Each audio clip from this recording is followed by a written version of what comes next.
माझं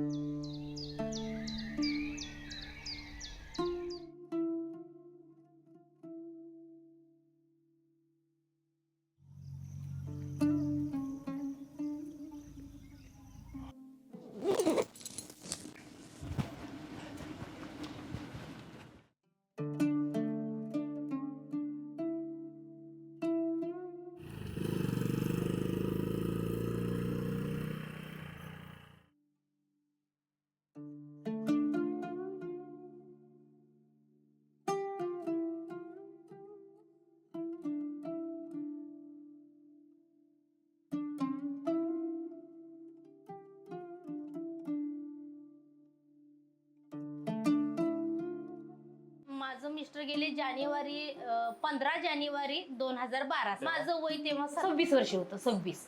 त्यावेळेस मी पूर्ण खचली होती सर.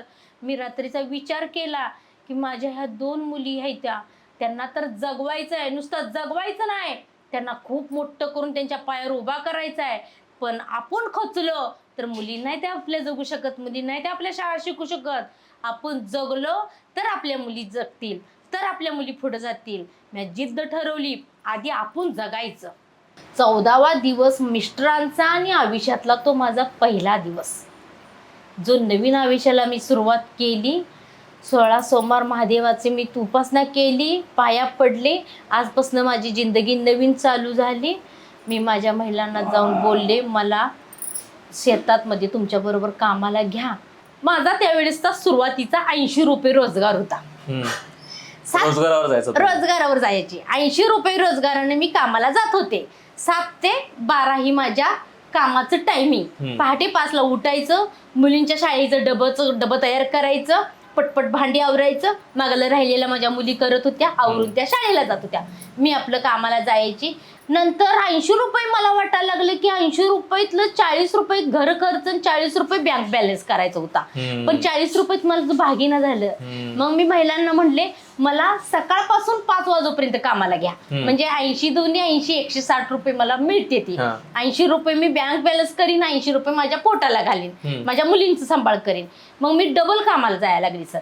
इथं या घरात कधीपासून आलात तुम्ही राहायला? या घरात ऑक्टोबरच्या 24 तारखेपासून. 24 तारखेला होम पूजा झाली, त्या दिवशीपासून चालू झाली. अच्छा. गट शेतीच्या बद्दल ज्यावेळेस तुम्ही ऐकलं त्यावेळेस तुम्हाला काय वाटलं की जमेल का, एकत्र येतील का बायकांच्या हातात लोक शेती देतील का, आणि बायका मिळून सगळी शेती करतील का, असं वाटलेलं का तुम्हाला? ग्रामपंचायत मध्ये ज्यावेळेस ग्रामसभा होती त्यावेळेस आम्ही गेलो तिथं ग्रामपंचायतीमध्ये. सर्वांना सांगितलं अशाची गट शेती आहे, गटानं शेती करायची आणि सगळी पुरुष तुम्ही कोण ना कोणता तयार व्हा. आणि चिंचणी, पंढरपूर जवळचं चिंचणी गावामध्ये ट्रेनिंग आहे ह्या वर्षी, तिथं तुम्ही जावा. हो म्हणले सर्वजण. नंतर कोणी नाही आले. मग अण्णा म्हणले, कोण नाही येणार, तुम्ही आपल्या घरच्याच महिला उठा आणि जावा. तुम्ही मागचा विचार करू नका. 2.5 दिवसाचं ट्रेनिंग असतंय, जावा. सुरुवातीला आमचा गटातल्या महिला वेगळ्याच होत्या, तिथल्या जवळच्या. आम्हाला काही ज्यावेळी आम्ही ट्रेनिंग मधून आलो नाही त्यावेळेला आम्हाला वाटलं खरंच गावात जाऊन आपल्या 4-5 गट तरी होतील. कारण सुरुवातीला आम्ही बोलवलं, एक मिटिंग ठेवली, हळदी-कुंकवाचा कार्यक्रम ठेवला, सगळ्यांना बोलवल्यानंतर बसलो मिटिंगला. येतो म्हटलं, आणखी ठराविक 4-5 महिला आल्या. हो, असलं काय आम्हाला माहित नाही, नको आम्हाला काही वेळ नाही म्हटल्या. त्या वर्षी आम्ही गट केला 11 महिलांचा. खरं महिला प्रत्यक्षात काम करताना यायच्याच नाही त्या. असं काही नाही म्हटलं, असं काही होणार नाही आपल्याकडे. खरं त्या वर्षी आम्ही जे सरांनी आम्हाला दशपर्णी शिकवलं, आम्हाला वेगवेगळ्या रेसिपी शिकवल्या, त्यामुळे आमचा भुईमुख चांगला आला. त्यानंतर त्यांना वाटायला लागलं खरंच काहीतरी ह्यात बदल आहे, ह्या काहीतरी वेगळंच करतात, आपण पण जरा आम्हाला पण घ्या. मग बचत गटाच्या मिटिंगच्या वेळेला वगैरे आम्ही सगळ्यांना सांगायचं, या की तुम्ही, आपण करूया गट, अजून बघूया कसं आहे. मग दुसऱ्या वर्षी आमच्या 16 महिला जमल्या.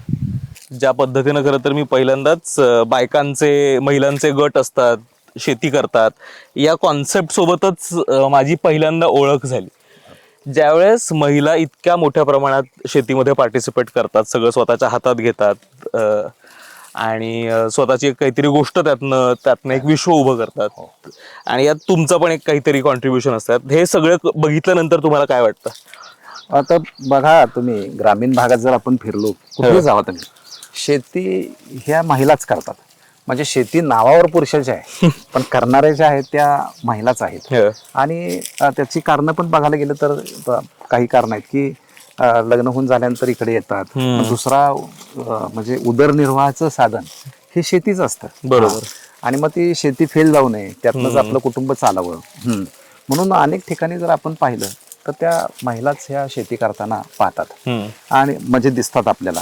आणि यातनं हे एक चित्र आहे की त्या एकतर महिला डेडिकेटेडली ते सगळं काम करत असतात. हा म्हणजे माझं कुटुंब, माझ्या मुलाचं शिक्षण, मुलीचं लग्न हे सगळं ह्या शेतीवर अवलंबून आहे. आणि त्यामुळे मला शेतीतनं उत्पादन हे काढलंच पाहिजे. त्यासाठी सकाळचं सगळं आवरून हे परत शेतीमध्ये.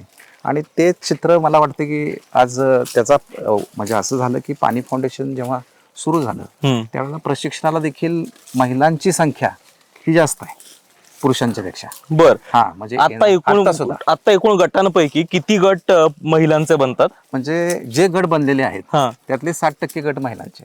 अरे बापरे, 60%? हा 60%. बापरे. त्यामुळं प्रशिक्षणाला सुद्धा आम्ही पाहिलं, म्हणजे आम्ही प्रशिक्षण देतो त्या प्रशिक्षणाला सुद्धा महिलांची संख्या ही जास्त आहे पुरुषांच्या पेक्षा.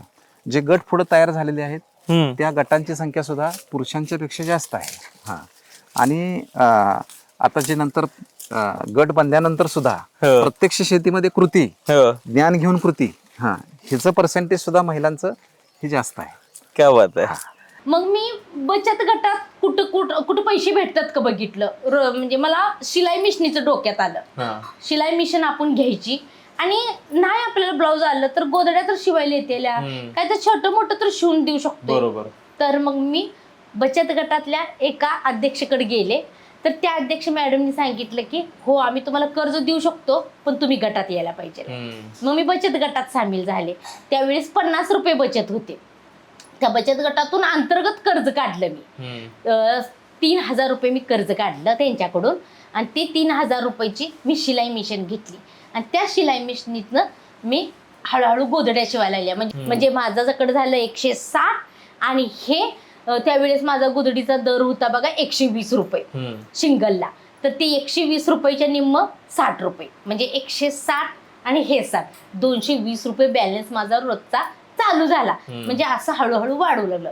आपण ज्यावेळेस माझ्यासाठी आम्ही सुद्धा मागे पाणी फाउंडेशनच्याच कार्यक्रमाला ज्यावेळेस आलो होतो त्यावेळेस एक म्हणजे ज्या खरं तर कारणासाठी आपण ही सिरीज करतोय त्यातलं एक महत्वाचं कारण म्हणजे ज्यावेळेस आलो होतो त्यावेळेस आय थिंक सत्यजित सर होते आणि त्यांनी एक लाईन सांगितली होती. आय थिंक बहुतेक ती स्त्रीवादी चळवळीतली लाईन होती की सावित्री उभी आहे, ज्योतिरावाचा शोध सुरू आहे. आणि मला ते इतकं ते अजूनही डोक्यात बसले पक्क की शेती म्हटलं, बाकी या सगळ्या गोष्टी म्हटल्या, आपण बायका गृहीत धरतो आणि खरं तर त्याच ते चालवणारं महत्वाचं इंजिन आहे. अशा याच्यामध्ये ज्यावेळेस आपण वुमन एम्पॉवरमेंट, महिला सशक्तीकरण म्हणतो त्या शेतीच्या बाबतीत महिलांना आणखीन सशक्त करणं, त्यांना एम्पॉवर करणं किती महत्वाचं आहे. एक तर बघा त्या म्हणजे पुरुष अनेक ठिकाणी रोजगारालाही जाऊ शकतो बाहेर. बरोबर. किंवा पुरुषाला गाव पातळीवर सुद्धा अनेक इतर सुद्धा उद्योग तो करत असतो. कधी राजकारणात असतो, कुठं काय अशा वेगवेगळ्या गोष्टी करत असतो. या सगळ्या पार्श्वभूमीवर महिलांना हे काय म्हणजे गाव सोडून बाहेर जायची फार मोठी संधी नसते. मग गावामध्ये तिची जी इंडस्ट्री मी जी म्हणतो ती शेती आहे. आणि कुठली इंडस्ट्री ही नॉलेज बेस्ड असली पाहिजे, त्याच्यामध्ये SOPचं पालन करणारी असली पाहिजे, तरच ती यशस्वी होणार आहे. आणि मला वाटतं की आता ह्या प्रशिक्षणामधनं ज्या प्रशिक्षणाला महिला आलेल्या आहेत त्यांनी गावामध्ये जाऊन जो गट तयार केलेला आहे त्यांना देखील त्या प्रशिक्षण देत आहेत की आपली शेती ही या पद्धतीनं झाली पाहिजे, म्हणजे नॉलेज असलं पाहिजे. आणि म्हणून तर आमची जी आता म्हणजे आम्ही 2 प्रकारचं नॉलेज देण्याचं टूल वापरतो. एक आहे आमची शेतीशाळा, जी डिजिटल शेतीशाळा रोज संध्याकाळी चालती. याला मी पाहतो की अनेक महिला गट एकत्ररित्या बसलेले असतात ती शेतीशाळा ऐकायला. कारण त्यामध्ये उत्तमातले उत्तम शास्त्रज्ञ यांना मार्गदर्शन करायला आलेले असतात. दररोज संध्याकाळी ही शेती वेगवेगळ्या पिकाची चालती. सोमवारी सोयाबीन असेल, मंगळवारी कॉटन असेल, असं. तर यामधनं अनेक महिलांच्याकडं अँड्रॉइड मोबाईल नाहीत, कारण ती शेतीशाळा झूम लिंक गेलेली असते किंवा युट्यूबवर पाहायला मिळते. बरोबर. अँड्रॉइड मोबाईल नाहीत कुणाकडे, तर एकीकडे आहेत. पण त्या एकीनं सगळ्यांना बांधलंय माझ्या घरी या किंवा आपण बसू. अनेक ठिकाणी मी पाहतो, म्हणजे आता आम्ही चिखलदरा गडचिरोलीपासून कर्नाटकच्या बॉर्डर जतपर्यंत काम करतोय, मग अखंड महाराष्ट्रात काम करतोय. अनेक ठिकाणी नेटवर्क नाही, शेतीशाळा लाईव्ह अटेंड करायच्या. मग कुठेतरी डोंगराच्या कुठेतरी टेकडीवर कुठेतरी नेटवर्क येतंय, तिथं जाऊन त्या महिला बसतायत. कुठं गावातला बस स्टॉप आहे, त्या बस स्टॉप मध्येच फक्त नेटवर्क येतंय, तिथं जाऊन त्या बसतायत. अनेक ठिकाणी संध्याकाळी शेतीशाळा असते 7:30 वाजता, म्हणजे ज्ञानाची भूक किती आहे बघा, 7:30ला असते. मग सगळा स्वयंपाक सगळ्यांचा अगोदर करायचा आहे, दिवसभर शेतातलं काम करायचं आहे, जनावरांच्या धारा करायचे आहेत. आणि बऱ्याच वेळेला पुरुष सुद्धा, मग तुझं 7:30 नंतर काय काम असतंय? जी शेतीशाळा आमची 9:30-10 वाजेपर्यंत चालती, मग तू 10 वाजेपर्यंत काय बाहेर जाऊन काम करतीस? अशा सुद्धा प्रश्न विचारणारे अनेक पाहायला मिळतात. पण ही गोडी त्यांना लागली. म्हणजे तुम्ही जी म्हणला की सावित्रीला शिक्षणाची गोडी लागली होती, तर त्यांना ही शिक्षणाची गोडी लागलेली आहे. आणि दुसरी गोष्ट, ती गोडी नुसतीच ती घेऊन बसत नाहीत, त्याचे अंमलबजावणी शेतीत करायला लागलेले आहेत. म्हणजे जे स्टँडर्ड ऑपरेटिंग प्रॅक्टिसेस आहे, सोपी शेतीशाळेमधनं शिकतायत. किंवा आता या वर्षीपासून व्हिडिओ कॉल, म्हणजे प्रत्येक शेतकऱ्याबरोबर पाणी फाउंडेशन आणि उमेद आणि कृषी आम्ही पाहिला एक तसा कॉल बघितला ना. उमेद यावर्षी म्हणजे चांगली गोष्ट आहे की महाराष्ट्र शासनातला उमेद कृषी विभाग हे सहकारी म्हणून पुढे आलेले आहे. बरोबर. आणि त्या अशा आहेत तिघांच्या माध्यमातून आता व्हिडिओ कॉल चालू आहे. म्हणजे शेतामध्ये तुम्ही प्रत्यक्ष काय काय करताय, काय अडचणी येत आहेत, हे थेट संवाद आम्हाला वाटतं की खूप महत्वाची गोष्ट आहे की थेट संवाद हे होतोय. आणि यामध्ये सुद्धा मोठ्या प्रमाणात परत एकदा महिला अटेंड होताना आम्ही पाहतोय. आणि उत्पन्नात पण वाढ झाली, उत्पन्नात पण वाढ झाली. आता ह्या शेतात कधी 2, 3, 4 पोती शेंगा पिकायच्या, आता ह्यात आम्ही गेल्या वर्षी 15 पोती शेंगा काढल्या. क्या बात आहे. आणि लोक बघतात आमच्या भुईमुगाकडे येता जाता, काय फवारले, वेगळं काय आहे, त्यांचा भुईमुग वेगळा कसा दिसतोय, रस्त्याला उभा राहून बघतात. रस्त्याला उभं राहून सुंदरच दिसतोय तो, सगळ्यापेक्षा वेगळा. गावात चर्चा होत्या, काय या अण्णाच्या वस्तीवर आहे, बायका घेऊन येतात कॅन मधून आणि काय फवारतात काय माहिती, त्यांचे भुईमुग वेगळे कसे आहे ते.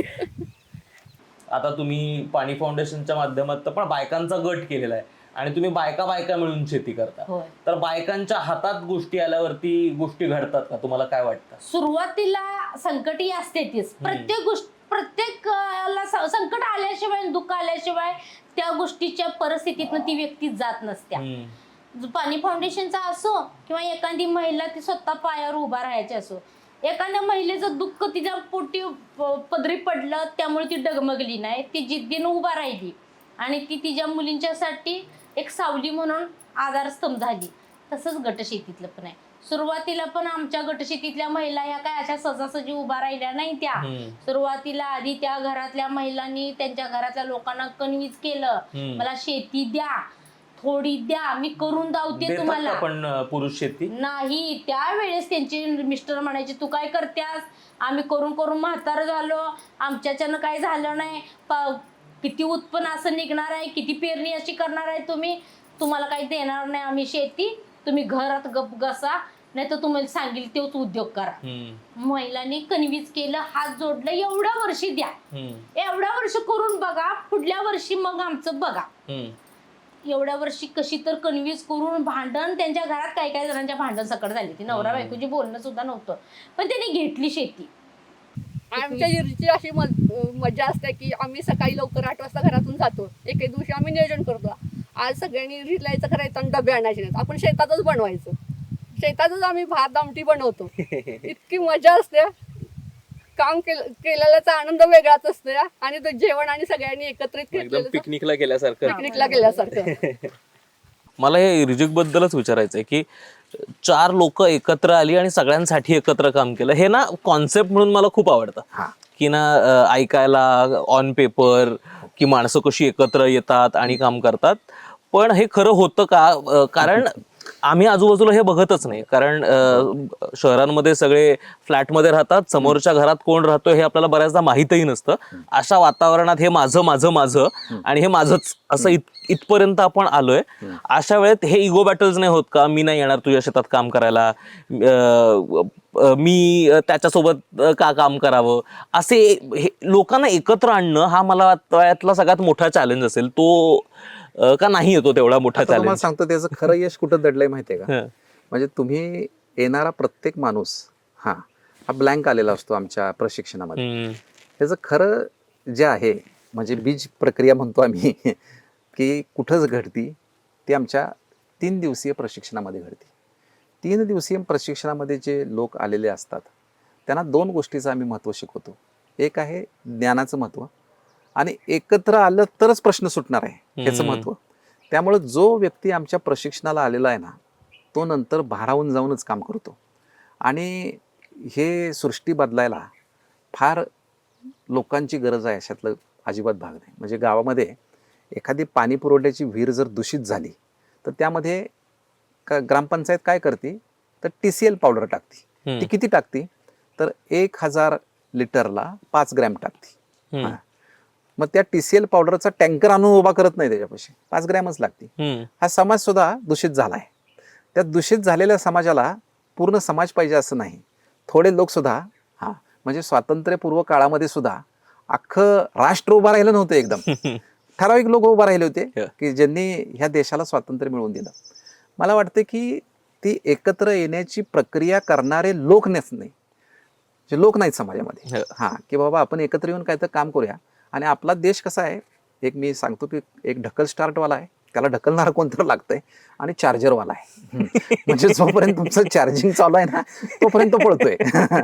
परत जरा बघा म्हणजे तुम्ही थोडं पाणी फाउंडेशननं जरा एखादं लक्ष एखाद्या गावातलं आमच्या टीमचं जरा कमी झालं की परत तो पण त्याला सारखा पुश करणारं कोण ना कोणतं लागतंय. ही समाजाची मानसिकता आहे. तर त्यामध्ये मला वाटतं की पाणी फाउंडेशनची जी आमची टीम आहे गाव पातळीवर काम करणारी ती टीम खूप महत्वाची आहे. त्या टीमनं ह्या लोकांना एकत्र आणणं आणि त्यांच्यामध्ये हा भाव निर्माण करणं हे मोठं काम केलेलं आहे. बरोबर. आणि त्याच्यामुळे ती यश आहे. म्हणजे प्रशिक्षण हे पहिलं आहे आणि नंतर गाव पातळीवर आमची काम करणारी टीम. गट शेतीचा हेच आम्हाला जास्त फायदा बघा मॅडम, कारण सीझनच्या टायमाला महिला मिळत नाहीत. इतकी रिक्वेस्ट करायला लागते आणि त्यावेळेस त्या 300 रुपये हाजरी आहे, 350 रुपये देणार काय तुम्ही, मग आम्ही येतो. आणि ते टाइमावर बोर्ड आणि आम्ही घरात ह्या जाणार तिथं आणि आम्ही बरोबर 7ला लागलोय बघा, लागलेले असते त्या 7:30 वाजता त्या सांगतात काय 7 वाजता आणि आपल्याला गरज असत्या. झालं बघा राधा वहिनी 12 वाजले उठू का आता. हे रोजगारांचं काम आहे. मी बघितले 2 दिवसात 5,000 रुपये दिले ती ह्या हातानं, मी बघितले अगोदर. पण आता नाही. आता माझ्या महिला मला सुद्धा एकाच वेळेस नाही गेलं तरी चालतंय, कारण तिथं माझ्या महिला आहेत. मग आता तुम्हाला त्या रोजगाराच्या वरच्या बाया लागतच नाही का? मला रोजगाराच्या महिला आता लागतच नाही जोडून. मला रोजगाराच्या महिला लागतच नाही. नाहीच लागत. कारण गेल्या वर्षी तर सांगायचं म्हटलं तर किती पैसे वाचतात तुमचे? माझे पैसे जवळजवळ आता बघा त्या महिलांनी एक दिवस आल्या किती 17-18 महिलांचा ग्रुप होता, तर 3,500 रुपये एका दिवसात झालं. दुसरी दिवशी 2-2,500 म्हणजे 5,500 ते 6,000 रुपये माझं वाचते. 6,000 वाचते ती माझं. हो. एक दिवशी माझी मीटिंग होती आणि माझ्यातच बायकांचा ग्रुप यायचा होता. मग मी ताईंना म्हटलं ताई मीटिंग लावल्या पंचायत समितीला मला जायचंय, काय करू. मग जा की तू, आम्ही आहे ना जातो. आम्ही गेल्या त्या सुरुवातीला तर ज्यावेळेस आमचा गट झाला का नाही 2023 साली आम्ही गट शेतीतनं प्रशिक्षण घेऊन आलो. ते सगळं आम्ही अनुभवलं. इथं आल्यानंतर ना काही सुद्धा सांगीवांगी नाही. ज्यावेळेस आमच्या वैष्णवीचा मला फोन आला, मम्मी असं मला 30,000ची गरज आहे अगं आणि 2 दिवसात मला ते फॉर्म भरायचं आहे, काय करू. मला एवढं टेन्शन आलतं मॅडम, 30,000 2 दिवसात मी कशी गोळा करू शकत्या. मग आणि मी कुणाकडे मागू शकते, कोण देत नसते. असलं तरी माणूस कोण देत नाही, मला अनुभव आहे. शेवटी पैसा आहे. मग मी कामाला रानात आमच्या गटशेतीच्या महिलांच्या बरोबर भांगल्याला गेली. रोज मी हसत खेळत, सगळ्यात जास्त मी बोलकी महिला आहे की सगळ्या योजनेची माहिती द्यायला मीच आहे. सगळे काय कुठं खबर आहे ती मीच आहे. ज्या गोष्टी चांगल्या आहेत ते मी सांगायला रिकामे. देवाधर्माचं ज्ञान लावणं, काय कुठली महिला कशी असावी कशी नसावी सगळं मी त्यांना सांगत असते. आणि त्यांना आवडतं माझं बोलणं की राधिका. आणि मी एका दिवशी नसली तरी त्यांना त्या ग्रुपमध्ये करमत नाही की आज सांगणारी महिला आणि बोलकी महिला आज नाही. मग एक दिवशी मी गप्प शांत बसले. आतल्या दुगदुग घेती ना, मुलगी तिथं कॉलेज करते आणि तिकडं फोन आलाय 30,000ची गरज आहे. मग महिलांनी विचारल्यानंतर ना नाही काय त्रास झालेच तुमचं, तर मग मला त्यावेळेस वाटलं की नाही काय नाही झालं, नाही झालंय तुमचा, आज चेहरा तुमचा पडला या. मग त्यावेळेस मी म्हटलं की माझ्या वैष्णवीचा रात्री कॉल आला होता की मला 30,000ची गरज आहे, 2 दिवसात भरायचं आहे, मी कसं ती मॅनेज करू.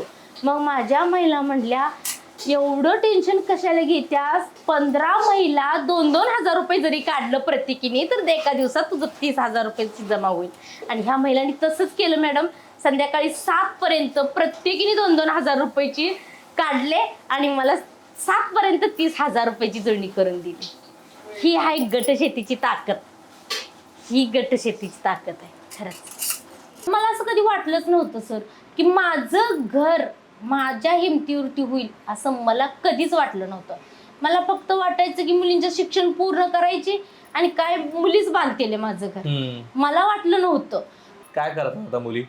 एक मुलगी माझी डॉक्टर आहे 3ऱ्या वर्षाला, आणि दुसरी मुलगीची 12वी झाली, तिने क्लॅटची एक्झाम दिली, CET दिली, आता लॉचं कॉलेज मिळण्याचे आम्ही म्हणजे आता लॉचं कॉलेज मिळणार आहे, ती वकील होणार आहे दुसरी मुलगी माझी. मेडिकल साठी पैसे एवढे कुठून जमवले? मेडिकल साठी एवढे पैसे उमेद पाणी फाउंडेशनचं आहे की त्यात पैसे अजून 2022 साली ट्रेनिंग झालं, ते 23 साली आम्ही फार्मर कपच्या प्रशिक्षणाला गेलो. 2023 सालापासून शेती करायला लागलो. आमच्या शेतीत भरघोस उत्पन्न आम्हाला मिळालं. त्यातून आमचं प्रॉफिट 40 ते 45 हजार रुपये त्या वर्षीच्या आम्हाला भुईमुगाच्या शेंगा झाल्या होत्या.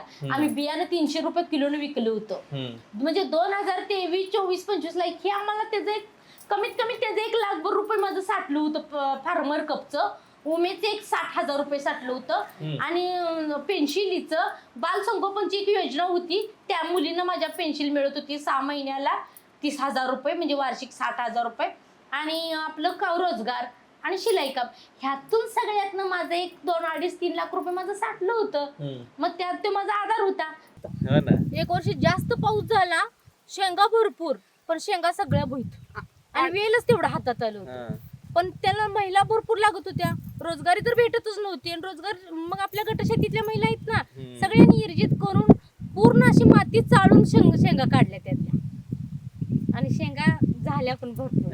नाही, आम्ही पण आता 2 दिवस गावात फिरतोय, ज्या आपुलकीनं लोक बोलतायत असं, त्या बायका पण सगळ्या आम्ही मैत्रिणीच आहोत, आम्ही जावा. आणि माझं असं झालं की हे जे आम्ही ऐकतो की जावांचं पटत नाही, शेजारणीसोबतची भांडणं, ती गेली कुठं असे प्रश्न पडत होते. पण मेक सेन्स.